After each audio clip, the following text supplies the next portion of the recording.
Okay, good afternoon, everyone. It's 2:30 now, so I'll start off the session. My name's Stuart Black. I'm Chief Executive of Highlands and Islands Enterprise, and we're delighted to sponsor XpoNorth again this year. Really great to see everyone. I'm just going to do a short introduction, and then I'll ask the panel to introduce themselves, and then we'll take it from there. I'd like you to use the Q&A function rather than the chat function, if that's possible.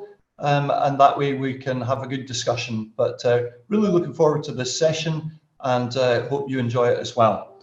So just to start off then, the creative economy, just in terms of a definition, is built on how communities, businesses and individuals can turn cultural knowledge into economic returns.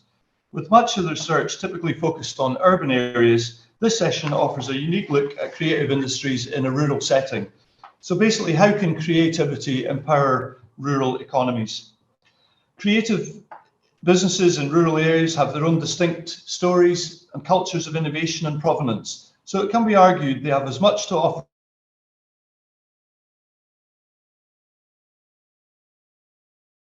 if not more, global consumers than urban, can have unique and valuable impacts on that community. Take the island of Egg, for example, a small community off the west coast of Scotland. Around 70% of the population there earn part of their income through creative industries. So that's a really positive story, isn't it? People, festivals, and the image of the island continue to attract visitors. It recently celebrated 25 years in community ownership. Really great story. And they're doing a lot of excellent work around renewable energy and trying to become a net zero island as well. In fact, they're one of the few places in the world that's completely powered by renewable energy. So another opportunity for rural areas clearly is the importance of digital and the ability to engage more directly with consumers throughout the world. And creative industries offer skills and knowledge essential to other sectors. So the people working in creative sectors can help people in food and drink, people in tourism, a whole range of different industries. So that was all I wanted to say by way of a short introduction. And I'd now like the panel to introduce themselves. I'm going to go around the virtual room, and they can each say hello, and then we'll have a discussion, and I'm very much looking forward to this. So I'll start firstly with Irene McCara-McWilliam. So Irene, over to you. Thanks very much, Stuart. Hello, everyone. Very happy to be here in this session today with my panel members and everybody at the event. I'm Deputy Director, Research and Innovation at the Glasgow School of Art.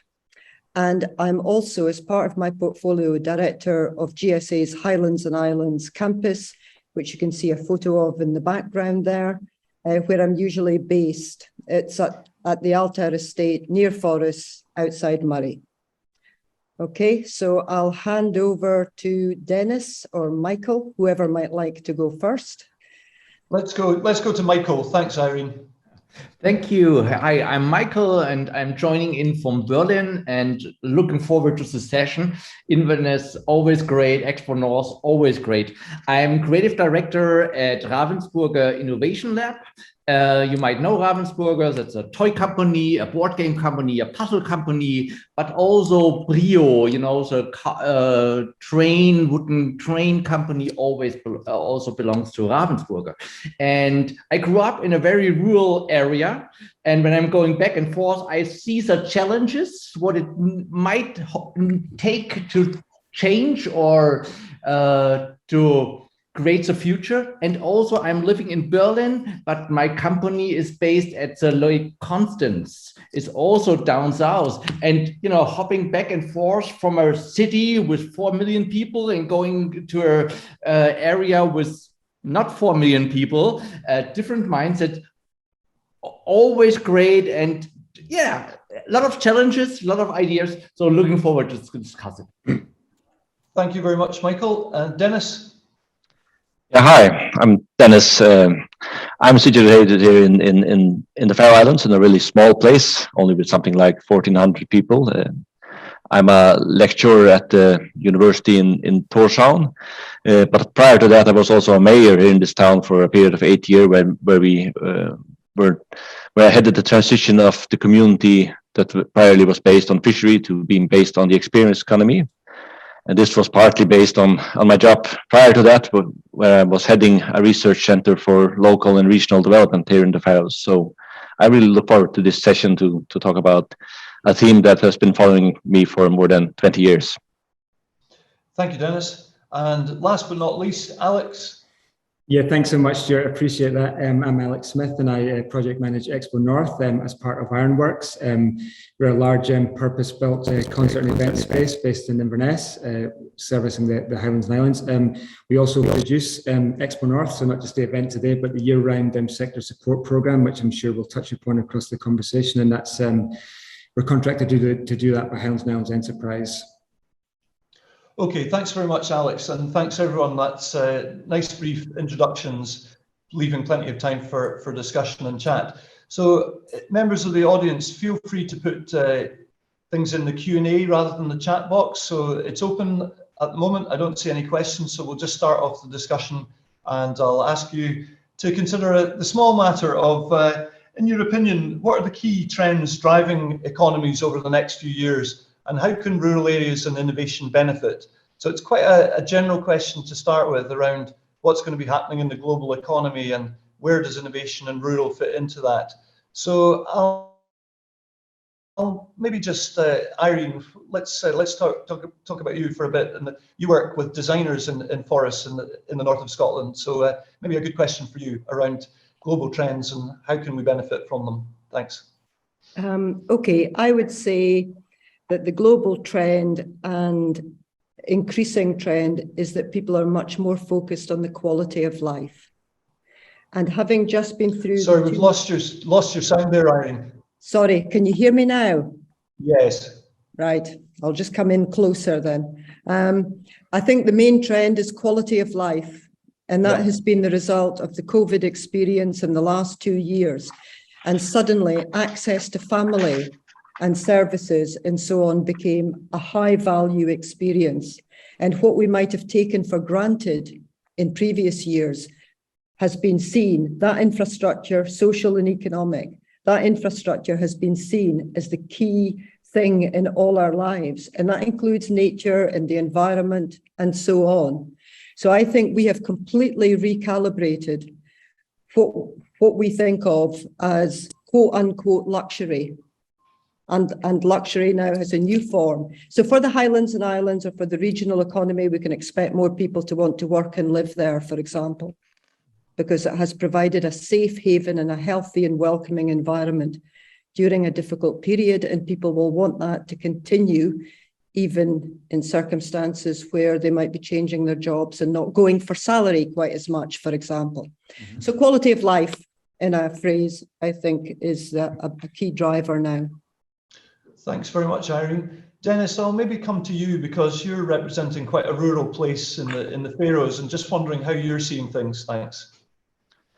Yeah, I discussed this a bit with Irene last week, and we see exactly the same thing here around the North Atlantic, not just here in the Faroes, but also in the west of Norway, in Iceland, Greenland, where we see that people more and more value this discussion about what a good life is, and not just being part of the big city life where you are part of this chasing money all the time, to being part of this rat race for getting economic foundation for your life. So we see more and more this possibility in this new trend that people are looking at what a good life is, a life part of nature, a part of a nice place to live, a nice place for families where you can bring your children up without crime and close to nature and so on. And we really see that as an opportunity. But we also see that this trend is not new, but this trend has been pushed because of COVID-19, as Irene also mentioned. But COVID-19 has opened up some doors because of this digital workplace that everybody has been part of for almost 2 years, that we have to work from home and so on. So this gives opportunities for rural areas, definitely. Yep, that's great. Thank you. Now, Michael, you're someone who lives in quite an urban place, but also interacts with rural. So what are your thoughts? I think for my kids and for myself, lifelong learning. For me, it's not a trend itself. I think it's a way of living too. So I think the days where you just leave school or go to job and learn something and then, going home. Lost your sound a bit, Michael, sorry. I've lost your sound. Oh, okay. Are other people hearing? Oh, that's better. Okay. So for me, lifelong learning with all the digital tools you can imagine in combination with gamification.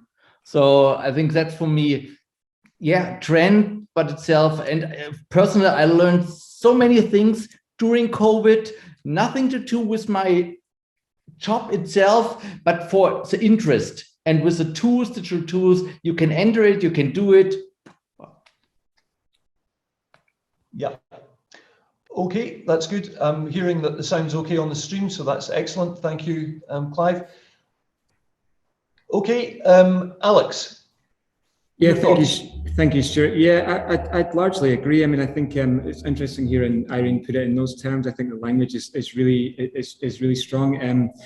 Yeah, I mean, I think for sure the business networks that we work with, although part of our project, particularly the XpoNorth digital part of it, was already working with lots of businesses around innovation, around how their digital strategy and how they were engaging with consumers remotely and through technology.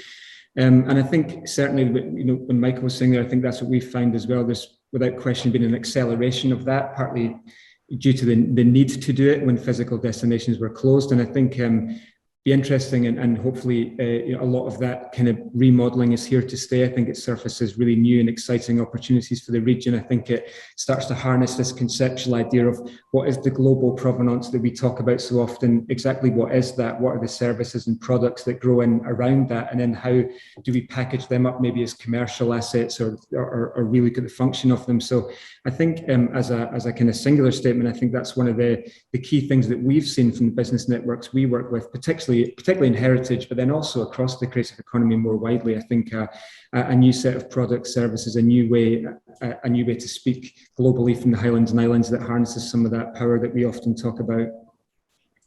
Excellent, thank you. And some strong themes coming through there around quality of life and digital. And that maybe takes me on to the next question. So what are some of the key skills that the creative sector can offer? And I'm thinking of other sectors like food and drink or tourism, some of the other parts of the rural economy. What are the key skills that the creative sector brings to more traditional sectors of the rural economy? Who would like to start off on that discussion? Irene, back to you again. Okay, you're in education, and I'll maybe come to Dennis next because he is too. Okay, in terms of skills, I think the creative sector and creative industries have a number of skills that they can already offer to businesses. And in a region like the Highlands and Islands, of course, we're talking about sometimes micro businesses and certainly SMEs. And many of the creative economy businesses are that kind of scale. What digital allows is that they can now be networked, and they have an economy of scale, and they have a market in a completely new way. I think what they can offer other businesses is the following. I'm here in Altar in the Highlands working on innovation design, and that covers all businesses. So I think the creative industries and design, I would say perhaps in particular, can help and support complex change within what might have been considered traditional industries, but also new industries. So I think the application of that kind of creative practice in all our sectors, so food and drink, energy, of course, heritage, futures, the new circular economy, the future of digital, because we have digital, but is it at the right quality for everyone? Is it truly inclusive? For example, that's where the creative industries can play a part and create a new creative economy. Yeah, thanks. That's a very all-encompassing answer. Appreciate that. Yes. The Q&A is very quiet on the screen, but I'm sure people are thinking of things. Dennis, over to you. You're another educator. Creative skills, what do people bring with those sort of skill sets to traditional sectors? Yeah, but I think Michael mentioned one thing that I think is really important also to this discussion is that this life learning discussion, because people today are urged to get an education, and they really do it also in the rural areas. But the problem that we have seen in rural areas for decades is that people in rural areas, they have to move to larger centers to take their education.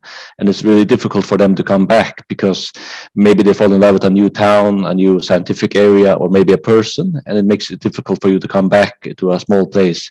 But this digital world that we have been in it for almost 2 decades or something like that. But I think COVID-19 really pushed it and said that now it's okay to be working in a digital place.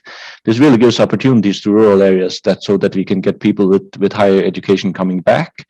And what we see here in the Faroes, for example, on the island where I live in Suðuroy, we're only around something like 5,000 people. We see more and more academics moving back, working digitally in other places. And what they are giving to the community and also to all the smaller businesses is really, really great, because they are not just focusing on their job, they are focusing on the job and also looking at the local community and the local economy. So they are really, really part of pushing things the right way, I think, in education-wise. Yeah. Okay, excellent. Thank you. And good to see the creative industries or people coming back, supporting other people and doing a lot of community work. I'm sure that's a feature of rural areas, that people's business and social life often mixes. Exactly. Michael, I think a lot about this lately, because I went home to my hometown, and it was when I grew up, it was it was beautiful. It was rural, but it was okay. And it's going south. It's going down. Jobs going away, people going away. You only see people over 80. Everybody driving cars still. So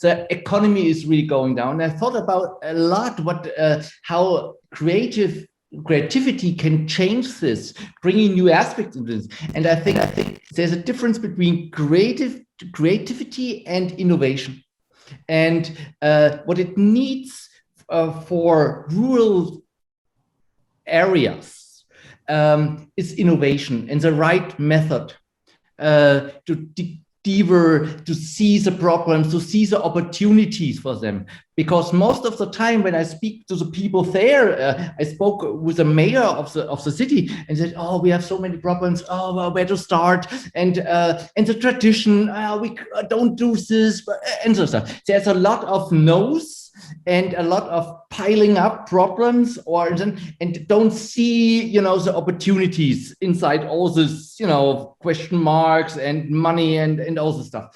And I think what creative industries can offer is the right method, that people come together and work together on a problem, on a challenge, on an opportunity. Because the times where just a creative director comes in and says, "Oh, we do this, we paint this, we may build this," they are over. It's togetherness, is a community, and when the community wants to change, there is change. Yeah, excellent answer. Thank you very much. And Alex, your thought on this? Yeah, absolutely. Thank you, Stuart. I'd largely agree again. I mean, I think it's it's interesting you're saying what can they offer other sectors, and I think that's something that we see increasing all the time. I think the skills within the creative economy, particularly the digital skills, particularly amongst younger creatives, tend to be really high, and I think there's an immediate opportunity for them to go in and be quite transformational to other businesses. I think even established businesses in the region, that's maybe their key dilemma is actually this new world of digital opportunity that they maybe don't quite understand, but they accept it's important. But maybe some of the technical modeling around it, I think there's a distinct opportunity there. In fact, one of the projects we work with UHI called Level Up does exactly that. It's a kind of industry interface that kind of parallels the academic journey, and the kind of conceptual idea behind that is to try and accelerate market readiness amongst students. So, and obviously impact retention. We'd like them, wherever possible, to be service providers in the creative economy across the Highlands and Islands. But I think that's one distinct opportunity where particularly younger creatives looking to get their early start into the marketplace. I think that's one distinct opportunity for them, is to come in and become very important to businesses very quickly. And we see some of that as well, particularly in heritage and other parts of the creative economy. In terms of, I think there's more fundamental skills, things like storytelling is another one where I think, that idea of that transversal nature of the creative industries that can have a really significant impact in other sectors. And we certainly see other sectors, for example, in our XpoNorth program, we're working with much more businesses outside of the traditional creative economy than we probably ever have. So certainly what we're seeing from business communities is then maybe coming to a project like XpoNorth, looking for sector support from creative professionals. So I think that's another observation that we've certainly seen increase across the pandemic. Excellent answer. And you lead really nicely into a question, the first one that's come in the Q&A. I don't know if you read it, but I'll put this to the panel because I think it's a great question. With the importance of digital and access to new markets, how important is storytelling and the ability to create meaning for consumers within a business? So it's just exactly the point you were making there, Alex, around telling a story about the provenance or otherwise of a product. Michael, Germany, there's often rural areas and businesses in Germany, they do tell a great story about where a product comes from and the tradition and history. Yeah. Do you want to expand on that and agree or disagree with me? Yeah, true. It's made in Germany, and the stories behind of inventors going down the cellar for 5 years and coming up with a blender or something like that. So something like a drilling machine or something like that. Yeah, I think storytelling today, and it was always, is essential because a good story connects you with people. The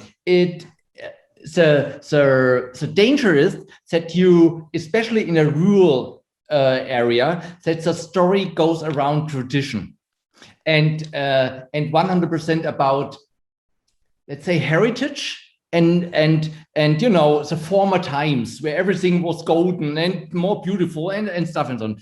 And you forget that stories create the future too, and try to write your own story. And I think the beauty of storytelling is that you have to combine the heritage, the tradition, together with today's and tomorrow's world. And but in the rural areas, it's always tradition somewhere. I don't know, and traditions are sometimes really heavy. In stories on people, on societies. Yeah, good point. So you think maybe there's a tendency to focus too much on the past and not enough on what's happening at the moment and the future. Exactly. Yeah, okay, thanks for that. Irene, you agree with that or disagree? And then the importance of storytelling for business is the key question here, I think. I would agree with the importance of storytelling. I would not agree in general with the focus on the past being related to stories, I would say. I would say there's a difference between information and communication. Providing information to people is different from communicating, which is two-way and not one-way. And too much of digital is about the provision of information.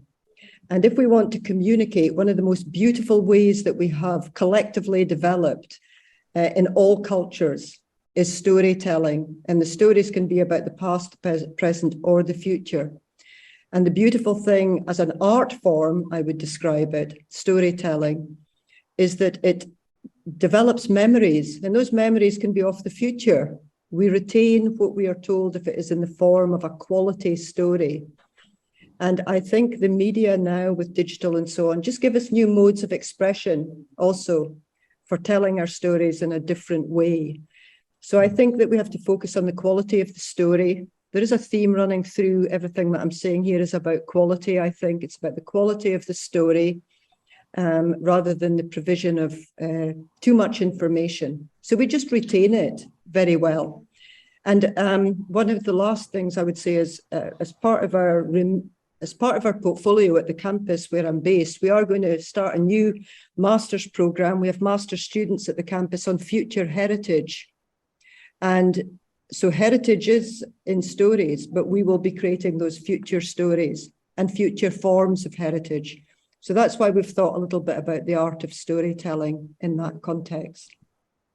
Excellent, thanks. And I'm taken with the idea of creating stories about the future, because I think for many of the industries in our region, such as renewables, we are looking at the future and how we achieve net zero and things like that. So it is about very much painting a positive picture of the future. And possibly that's what Michael was getting at, that if you're too backward looking, other people think, well, what's, you know, if you're just looking backwards the whole time, where are you going? Can you see where you're going? So Dennis, I think Faroes, again, storytelling and the North Atlantic often mixed together, dark nights around the fire and so on. I think storytelling is really important, but I think Michael has also an important point that many rural areas that are based on fisheries or based on natural resources, they are also pretty conservative, so they tend to hang on to old stories about how great we were in past times and so on. And we also know that here in my town, this was a big fisheries town in the Faroes. It isn't today. So this transition from being a community based on resources here in the North Atlantic on fisheries to being a community based on the experience economy and storytelling, you really have to focus what you do. And I think we have this combination here of focusing on telling, bringing the good stories from our history and to new products, to new types of economy, has really been a success here locally. And this is I think the most positive part of the creative thinking of people that have come together. And Michael also mentioned a key point: it has to be togetherness. There's no easy solution for somebody to come in and say, if you do this and that and everything will be great. It has to be togetherness. So yeah, so collaboration. Excellent. And Alex, anything to add? You started us down the storytelling line, so largely agree. I mean, I think, without question, it's when we talk about this idea of the global provenance of the Highlands and Islands, I think storytelling is so intrinsically linked to that. And I think part of the work that we do with XpoNorth Heritage is around this idea of, okay, we have this unique set of stories. The Highlands and Islands has this across the region. And I think it's part of the work that we do is about how do we tell these stories using technology. Where does this interaction happen? Where are the consumers? How do we market towards them? What are we trying to say to them? What's the function of it? So I think we certainly have the stories without question. I think, and that's something we're very rich in. And I think part of the work that we do is, okay, how does that then line up with the technology and the platforms and the engagement models, and how can we best support that community of businesses to start exploring opportunities there? But I think without question that the storytelling aspect for the Highlands and Islands and the business communities we work with is incredibly important. Absolutely. Excellent, thank you. I'll maybe change the tack a wee bit and go back to some fairly fundamental questions about how we build clusters in rural areas. I mean, traditionally, people like Michael Porter, the economist and business guru, they talked about clusters. He talked about things like the Cambridge phenomenon, where you got a whole bunch of high-tech companies all based in one place. California was another place, Silicon Valley. So do you think that we're able to address that much more positively now with digital in rural areas? Or is there still something that means that we need to get together, whether it's in a central place like in Inverness, for example, or a Stornoway, or just to take two examples in our region? Or can we recreate that digitally? I'm just interested in your views about the need for geographic clusters or the ability to create different forms of clusters with digital. So it's maybe quite a big question, but Irene, what are your thoughts on that one? Okay, starter for 10.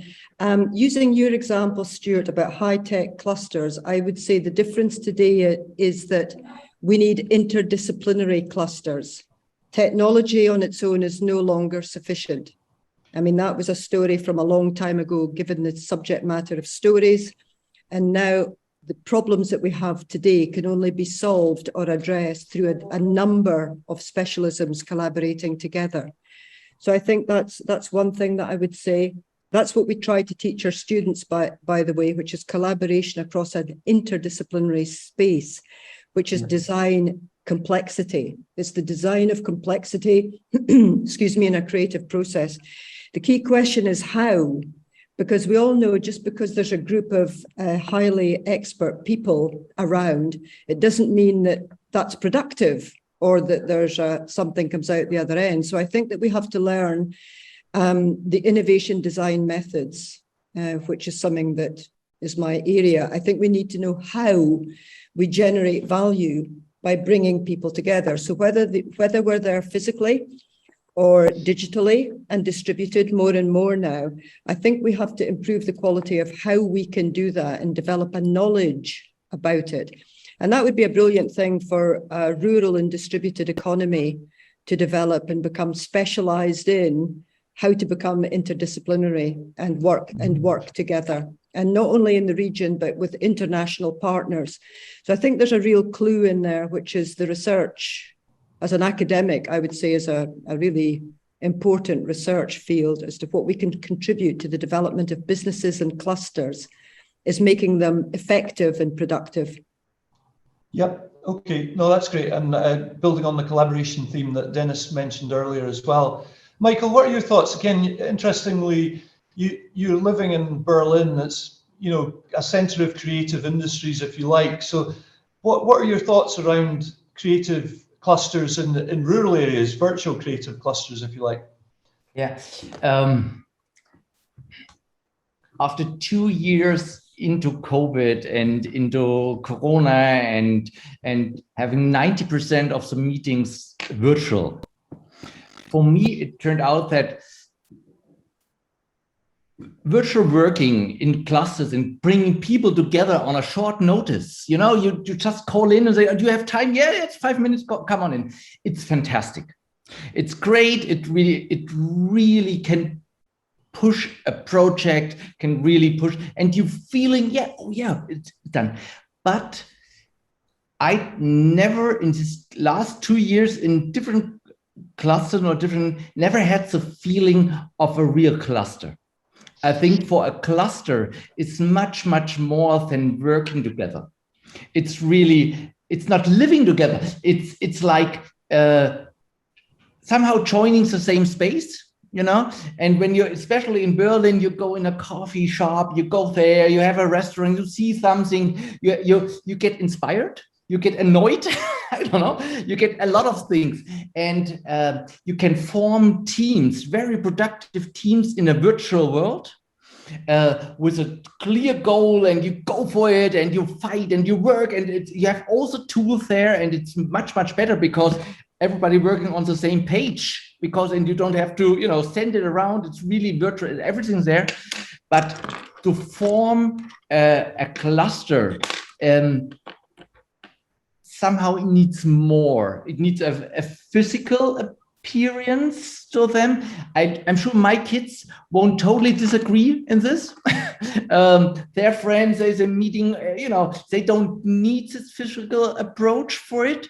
But certainly for me, I love to talk to people in person, to see the micro reaction, to dig deeper and stuff. So I think for cluster building, a mixture between all the tools, no limitation in tools, but also this come together, this meet together. And that's why I love XpoNorth too. It's very special. You have your seminars, you have the talks, you have the conference, and then you go out and join on at the stage, and you hear the music, and you're sharing more than just business thoughts. And I think it's super important. Okay, good. So a mix of the two things, but you do feel the face-to-face is very significant for cluster building. Dennis, interestingly, you know, the Faroes out in the middle of the North Atlantic, I guess meeting face-to-face is possible for your local community, but it gets more tricky, doesn't it, with the distance you are? Yeah, of course it gets tricky, and of course we have good connection to the mainland. It's only 2 hours to Copenhagen and one hour to Edinburgh, and the same to Reykjavik and so on. So I don't think that's a big issue. But I agree with Michael. I think this combination of the digital and the physical is really important. Especially our team is something like that. How can you empower rural economies? And when you're working with rural economies, you're typically working with really small places. Irene mentioned these small retail shops, small companies, and they're tiny companies compared to what you're seeing in Inverness or in Copenhagen. So you really need another approach when you're talking about the rural stuff and a rural company and a rural place, because you have to feel the people, you have to feel the energy. Is there any energy at all? If there isn't any energy, how do you kickstart the energy? And that's the really tough part of it. Yeah. So I agree that the digital way is nice and good, but definitely you also have to meet and get the extra energy going and see what's happening after the meeting.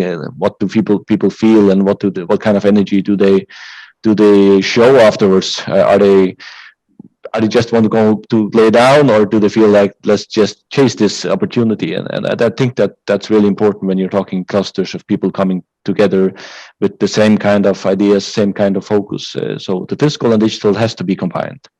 Yeah. No, thanks, Dennis. And I think it's a useful reminder to the audience that the Faroes are actually closer to Scotland than to Denmark.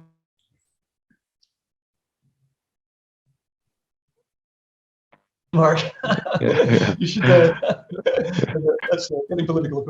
Anyway, Alex, how about your thoughts on this mix of physical and digital? Absolutely. Yeah, we completely agree. I mean, I think one of the things that comes into play in the Highlands and Islands is the geography, the diversity of geography. So I think without question, networks have become more familiar with remote collaboration, and I think that's a really good thing. And they can create this sense of an intimate cluster in a digital format. And I think we've certainly seen examples of that in motion. Without question, completely agree. I think it's a mix of both. I think this idea of being in proximity to each other, skilled people being in proximity to each other, both formally and informally when it comes to clusters. I think we see a lot of that happening. Lots of the business networks that we would see probably wouldn't refer to themselves as clusters, but without question, by collaborating, exchanging ideas and skills and resources, they create scale for each other. So without question, we see that happening a lot. And I guess, again, because of the geography in the Highlands and Islands, this conceptual idea of clustering is really, really important. And I think we have these dotted across the region in quite a direct way. I think, again, technology has, I guess, pivoted around this idea of clusters and the mechanical operation of them. And I think that's a good thing as well, because I guess it enables businesses, again, rural-based businesses, to be much more agile, to collaborate quicker, those types of things, to exchange ideas and resources and skills faster. So completely agree. I think we see that playing out in front of us with the networks that we work with, both physical clusters and online clusters. And I think in terms of the infrastructure parts that Irene touched on, and that idea of interdisciplinary networks as well, I think couldn't agree more with that. And I mean, we had Claire from WASPs in a session earlier, and it's interesting, the function of WASP, particularly the creative economy part of the building, and having a lot of creative economy businesses in proximity to each other, with each other all the time. All kinds of interesting things start to happen there. So, yep, absolutely. I think for the Highlands and Islands, creative economy clustering, creating scale through clustering is essential. Yep. Okay, thanks. Just moving things on a wee bit, we've talked about population and retention of young people. How do we link the creative talents, particularly around digital skills, of young people into businesses in our rural areas to really help them get more into things like e-commerce, get more into storytelling, using things like Instagram, which, you know, people probably 10, 20 years ago never heard of. So when I was in school, certainly the internet, I mean, we were probably the internet wasn't really there. I mean, there's a whole bunch of stuff that's happened in the last 5-10 years. It just keeps accelerating. How do we try and retain young people in rural areas and get them into businesses and help them in this digital transformation that's going on? Any thoughts on that? Again, Irene, you're very much, you know, Glasgow School of Art used to be everybody had to go to Glasgow to study. Now you're much more in a rural location. Just your thoughts on how we link the digital skills of young people into the traditional and older businesses of the many of our rural communities. Well, I would address it through being in education, what I call the spine of education. So right from primary school, right up to higher education. And what we're doing in the Highlands is trying to set up live projects with local businesses and industries. So given that our students are learning things anyway, isn't it so much better that they learn by working with wise partners who know the area and the local economy and the issues of that economy in small communities, who can bring that community expertise into the project, help our students become aware of it, and then work together to create potential and preferable futures for some of those communities or industries. So that's a very practical way that an educational partner can work in live projects. And the second way that we work, just to give you the two examples that I'm focusing on at the moment, is that we're working with primary schools across Scotland actually, but a number of them in Moray and in the Highland region, including Islands, and looking at digital creativity. And interestingly, given our discussion about stories that we've just had, we asked young children to talk about their local culture and heritage and to describe that by taking photos with digital cameras or making tiny little films. So in that way, we're embedding the skills, you could say, in those young people as they grow up to be expressive and productive and creative and so on, and potentially to set up their own businesses as they move out of school and whatever they might do. So I think that there's the skills, the equipping of skills that allow the collaborations that we've just talked about, but also the live projects that address real current issues on the ground that I think makes everything, that lands everything in a very practical and helpful way. Mm-hmm. Yeah, that's great. Thanks, Irene.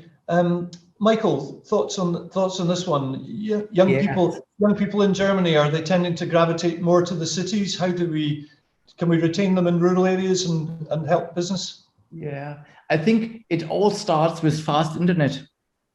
If you don't have fast internet where you live, you get left behind. You feel left behind because you are left behind, and it's still in Germany. I don't know how it's in the UK or so. When you take the ICE, it's a fast train from Berlin to Munich, and you drive through areas where there's literally no internet connection or no telephone connection, and you wonder, oh my goodness, how do people live there, make money there? So because internet communication, digital, it's now part of the economy. That's one point. And like Irene said, it's all about education too, because digital, because it's moving fast, it's beautiful pictures or something like that on a tiny screen, it makes you to a consumer. And you consume more and more, just swipe and more, and you become a consumer, an active consumer, because you always have your thumb active. So it feels active, but actually it's a passive consuming. So how do we educate kids, very young kids too, starting very young, to become not only a consumer, but a creator?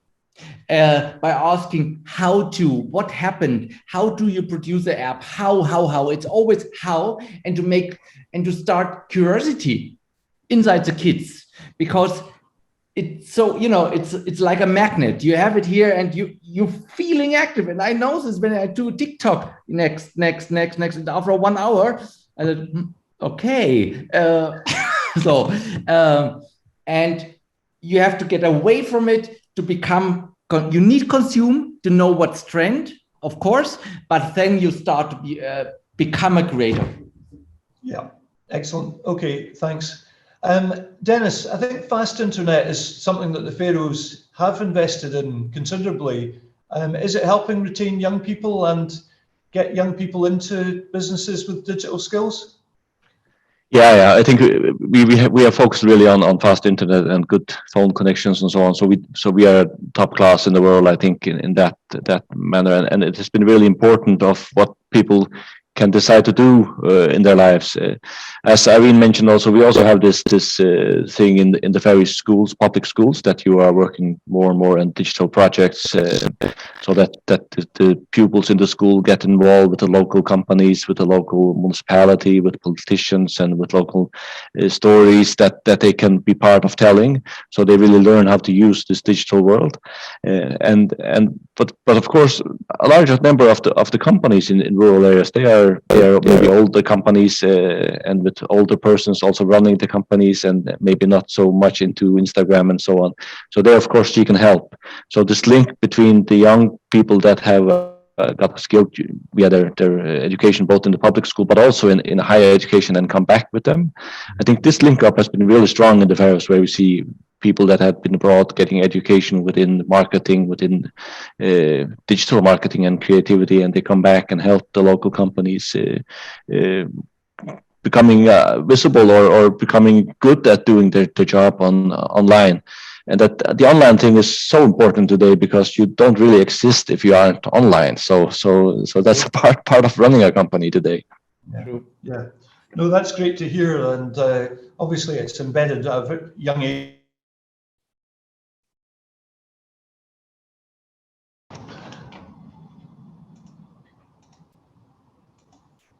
Sorry, my video has packed in. Oh, am I back now? Yeah, just had a blip there. Alex, young people and oh, yeah, I think it's working. Alex, yeah, young people going back into companies, supporting their growth. How's that seen from your point of view? Yeah, completely agree with the comments being made. I mean, I think we've actually been particularly active in this space for some time. I think as Ironworks, for example, the big live music venue that we have here in Inverness, we've produced programs for a really diverse range of clients, Job Centre Plus, Skills Development Scotland, various others, looking specifically around what are some of the skills that a live music venue and the creative economy more widely are having, particularly are high in, and how are those skills maybe transferred across the marketplace? And I think one thing that we have here is a great hook of a live music venue to bring younger people in from a diversity of partners and look at some of the skills and some of the training programs we have. I mean, we also produce a collaboration with UHI called Level Up, which is specifically designed for creative industry students, and it's almost like a commercial industry interface that runs alongside that academic journey. And we've, although we're into pilot year this year, we just finished it, so we'll have some data from that soon. But one thing we have found is, I guess, there's the pathways into the creative economy particularly are so unique that and so different from other sectors. So we really try and explore that with it.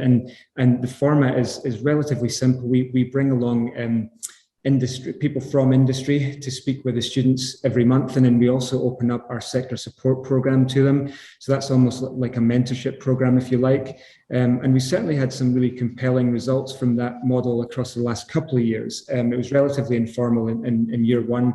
We kind of transitioned it to a more fully formed pilot this year, and we're just going through the data on that. So I think really, really important, because as the others have touched upon, I think particularly some of the digital skills that maybe some of the young people we speak to don't necessarily see as commercial services or commercially relevant.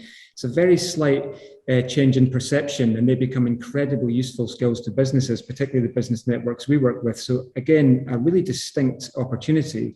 And I think something we're really keen to explore going forward is, but not just within academic institutions, I think younger people more generally from a much, I guess, a diversity of backgrounds. And I think one thing we're keen to do is to try and engage with other partners, particularly places like the Job Centre Plus or whoever it may be, to try and look at how can some of the skills programs that we've developed and we've seen results from, how can they be used as kind of to inspire and get this next wave of young people ready to enter the sector, because without question the creative industry is a fertile space for that. And I think we've been working in a space for quite some time, and we certainly see the results of doing that, of that kind of approach. Excellent, thank you. A broader question around how the creative economy and how creative industry can help promote a region.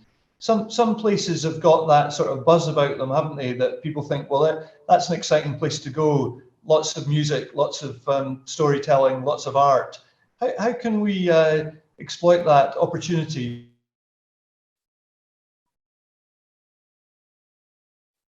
What are people's thoughts on that? Is it about so the authors and the artists and musicians all working together, or is it about becoming a specialist area? You get places that are renowned for being centres for painting, for example. What are people's thoughts on how the creative industries can be used to promote a region in terms of a great place to live and work? Irene, maybe start with you. You're Glasgow School of Art. I mean, that's got a worldwide reputation, certainly as a creative centre, and helps promote Glasgow, I think, in terms of its creative industries. Yeah, I would say that the Highlands and Islands region in particular has got an absolutely wonderful cultural heritage, and it's got a beautiful landscape that is incredibly diverse. And so it starts with fantastic assets, and the binding agent, if you like, in all of this, which I think is very important for all regions and places, is that it's very social and communitarian. And again, going back over the last 2-3 years, I think the pandemic has brought out the need for care and community and foregrounded that in a way that we hadn't experienced in the past, where we became dependent on it. So I know that in the Highlands and Islands, there must be around, you can keep me right, Stuart, but there must be about 100 inhabited islands. Yeah, it's around that. Yeah, 100. Yeah, round about that. And we know that they're all different. They're very diverse in terms of their landscape and their histories and their culture. I think all of that diversity within a region is part of what makes it creative and can help it be more creative for others in the future. And I don't mean that only within a rural area, but also in relation to the relationship to urban and metropolitan, because I think that what can happen then is that there can be a much better and increased benefit to both urban and rural areas by a better dynamic between the two of them. So just to finish on that, I would say that we know that the future of work will be hybrid, and we do need to meet in person for all of the reasons that we talked about, because the social bandwidth is much richer when we're in 3D than in 2D. But it also affords us opportunities to create that new way of working across those different boundaries. So I see, just to conclude, I just see the region as being quite diverse, and perhaps could do even more to promote that diversity as a home for creative people and their contribution. Yeah, okay, thanks for that, Irene. Really good points around the need for sharing about diversity and bringing in, making an inclusive approach as well. Dennis, the Faroes, again, reputationally seen as quite a creative place. How is that being used to develop and grow the economy? Yeah, if we again focusing on the rural economy, we have seen the same here as we have seen in most of the parts around the North Atlantic, where we have seen centralized of big companies and so on. So many rural areas have really struggled for the last 2 decades or something like that. Also, the island where I come from. But this focus on seeing opportunities within nature, within a nice place to live, and so on, and we focused really, when I was a mayor, we focused on the experience economy. We started a sports and adventure high school. We have created great facilities for sports. We focused on tourism and so on, and this came together with good jobs. So we see people coming in with skills, and these people, they've really been good and good in showing the world around what kind of place we are living in. So this making the place visible of being a nice place, a spectacular view, and a great place to be and get great experience. And we also have these around 50 pupils coming into the sports and adventure high school each year, going out being great ambassadors for the area. So what's been happening here in this island is that we have gone from 2010 being a place that nobody wants to hear about or talk about, being really a negative place, to being a place where things are happening, where youngsters come and get great experience, and they really want to come back. Today we have a huge full school football tournament where we get around over the springtime, we get around 30% of all pupils in the Faroes coming here, 30% of the pupils in the whole country coming here and getting a great experience and leave with a smile. So this change of way of thinking, I think, has been really important. Yeah, mindset. Yeah. Okay, Michael, again, not to focus too much on Berlin, but it's seen as a very creative place. It's the one of the most artistic cities in the world in many ways. For music and for a whole range of things. I mean, how can we get that sort of vibe or that sort of image into rural areas, and how will that help? Yeah, totally agree with diversity. Totally.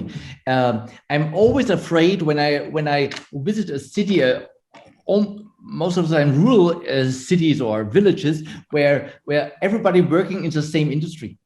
It really scares me. They work in fabrics, or say, cutting stones for diamond rings or something like that. It really scares me, because I love to live in a multicultural, multi-interest, multi-creative society. And I think everything, you're chucking around different expertises and you get inspired. And you can't get inspired just by doing the same thing over and over and over again. You get excellent in this. But what happens when the wind changes? You left behind. Nobody needs you. You're feeling old. You're feeling depressed, and then go on. So you need to attract, and that's the answer in every area. People from different kind of excellences, different kind of areas. And this changes over the year. For example, Berlin in the 80s, nobody wants to live in Berlin because it was dirty, it was east and west, and young people came to Berlin because they didn't have to go to the army, because when you live in Berlin, you don't have to go to the army in Germany in the 80s. And then in the 90s, it was this, East part, it's growing, it's different, it's old, you have the clubs somewhere back in the house. It was fantastic. And so this attracted people. Living was cheap, not anymore. So a lot of opportunities to express yourself together, to discuss together, and to create something together. And I think that for real, it doesn't matter if it's urban or rural, you need a reason to stay. Maybe it's a cheap flat somewhere, maybe it's the weather, maybe it's, the whiskey, I don't know, whatever. So it's a landscape, it can anything, but you need to attract different kind of excellences in the people. Yeah. Okay, and diversity, the main point. Alex, I just noticed we're running a wee bit short of time, but I mean, I think XpoNorth has promoted the idea of creative sector for our region. And how should we build on that kind of image, Alex? Just with a minute or so until I get a chance to sum up. Sure, no problem. Thank you. Yeah, absolutely agree with what everyone else has said. I mean, I would say that I think that the Highlands and Islands has an incredibly sophisticated and diverse creative economy as it is, and I'm not sure if it's about finding a way to emulate necessarily how other geographies have promoted themselves. I think the Highlands and Islands has that. It's about how do we start to harness some of that provenance? How do we give it some coherence? How do we speak to the global marketplace about the Highlands and Islands? And I think, because I think the infrastructure is incredibly diverse, it's strong, it's international, it's I think there's obvious issues, as the others have touched upon, and I think not an outside issue to the creative economy. I think that we need to address some of that, but I do think without question it's a fertile creative space, the Highlands and Islands, and I think it naturally has that unique sense of provenance that is really valuable. So I think we're already some way down the road. I think there's naturally some big opportunities coming up. I think particularly in a digital innovation space. I think also really, really important is that there's destinational aspects to the Highlands and Islands. So it's great to see music festivals back, and these things are really, really important as well. But I do think we're moving into quite an exciting space with a range of new opportunities. But without question, I think the Highlands and Islands does already have that unique provenance that Michael touched upon as someone not from the region. I think that perspective is something I see shared across the world. So I think it's more about how do we start to design new models? How do we start to promote that in slightly different ways, rather than trying to find another type of solution? Okay, well, I think that leaves me a minute to sum up everything, but well, I hope the participants feel that that's been a good value session. I've certainly enjoyed it, and it's been great to have the experience from around the panel. It really only leaves me to make a couple of comments. I think everyone's talked about quality of life and the sort of changes the pandemic's brought, making our areas, the rural areas, more attractive to live in. But then we need some basics, don't we? We need fast internet. We need some ability to meet physically as well, to have that creative spark. But I think the future is going to be hybrid, where we're mixing a bit of online and a bit of face-to-face. I've certainly learned a lot around the education piece as well, the importance of starting young and getting the youngsters thinking about questioning, not just using an app, but thinking, how can I build one myself? How can I take this into a business? And great ideas from Dennis and the Faroes around changing the image of a place and really giving people confidence about the future. And I guess that's what we're trying to do as an agency, is create that dynamic in the Highlands and Islands, create confidence in the future, support the creative industries, because we know that they'll have a beneficial impact on a whole range of other sectors. So that's all from me today. I really want to thank all the participants, and thanks to Paul as well for keeping us in order and for making the technology work. It's been great having you along, and I hope to meet you all physically in due course, and we'll do this in 3D instead of 2. But thanks again for your contributions. Thanks, Stuart. Appreciate it. Thank you. Thanks very much. Bye-bye. Bye-bye. Bye.